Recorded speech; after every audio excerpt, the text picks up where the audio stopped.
ಎಲ್ಲರಿಗೂ ನಮಸ್ಕಾರ. ಕರ್ನಾಟಕ ಸಂಚಾರಿ ಟಿವಿ ಮಾಧ್ಯಮಕ್ಕೆ ಸ್ವಾಗತ. ನೇರ ಮಾತು, ಒಂದೇ ಗುರಿ. ನಾನು ನಿಮ್ಮ ಪರಿಮಳ. ಇವತ್ತು ನಮ್ಮ ಕರ್ನಾಟಕಕ್ಕೆ ಒಂದು ತುಂಬಲಾರದ ನಷ್ಟ ಅಂತಾನೆ ಹೇಳ್ಬೋದು.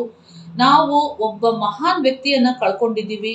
ಅವರು ಯಾರು ಅಲ್ಲ, ನಮ್ಮ ಖ್ಯಾತ ನಿರ್ದೇಶಕರಾದ ಎ.ಟಿ. ರಘು ಸರ್ ಅವರು ನಿನ್ನೆ ರಾತ್ರಿ ಮಾರ್ಚ್ 20ರಂದು ಕಿಡ್ನಿ ವೈಫಲ್ಯದಿಂದ ನಮ್ಮನ್ನೆಲ್ಲ ಅಗಲಿದ್ದಾರೆ.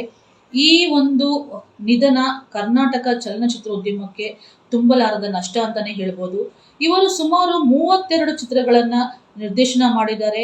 ಕೆಲವೊಂದು ಚಿತ್ರಗಳಲ್ಲಿ ಸಹಾಯಕ ನಿರ್ದೇಶನಗೂ ಕೆಲಸ ಮಾಡಿದ್ದಾರೆ.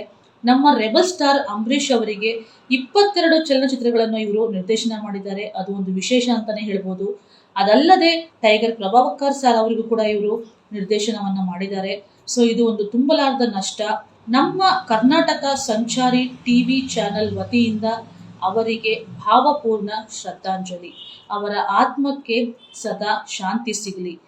ಎ.ಟಿ. ರಘು ಸರ್ ಅವರು ಮಡಿಕೇರಿಯಲ್ಲಿ ಜನಿಸಿ ಮೊಟ್ಟ ಮೊದಲಿಗೆ ಮಿಸ್ ಲೀಲಾವತಿ ಎಂಬ ಒಂದು ಸಿನಿಮಾದಲ್ಲಿ ಬಣ್ಣ ಹಚ್ಚುವುದರ ಮೂಲಕ ಚಲನಚಿತ್ರಕ್ಕೆ ಕಾಲಿಟ್ರು.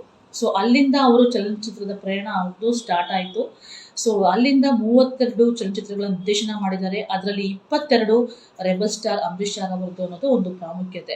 ಅದಲ್ಲದೆ ಅವರು ಟೈಗರ್ ಪ್ರಭಾಕರ್ ಸರ್ ಅವರದ್ದು ಕೂಡ ನಿರ್ದೇಶನ ಮಾಡಿದ್ದಾರೆ. ಹಲವಾರು ಚಿತ್ರಗಳಲ್ಲಿ ಸಹಾಯಕ ನಿರ್ದೇಶನ ಕೆಲಸ ಮಾಡಿದ್ದಾರೆ. ಮತ್ತೊಮ್ಮೆ ಅವರಿಗೆ ಕರ್ನಾಟಕ ಸಂಚಾರಿ ಟಿವಿ ವತಿಯಿಂದ ಭಾವಪೂರ್ಣ ಶ್ರದ್ಧಾಂಜಲಿ. ಅವರ ಆತ್ಮಕ್ಕೆ ಶಾಂತಿ ಸಿಗಲಿ ಎಂದು ದೇವರಲ್ಲಿ ನಾವೆಲ್ಲರೂ ಪ್ರಾರ್ಥಿಸುತ್ತೇವೆ. ಧನ್ಯವಾದ.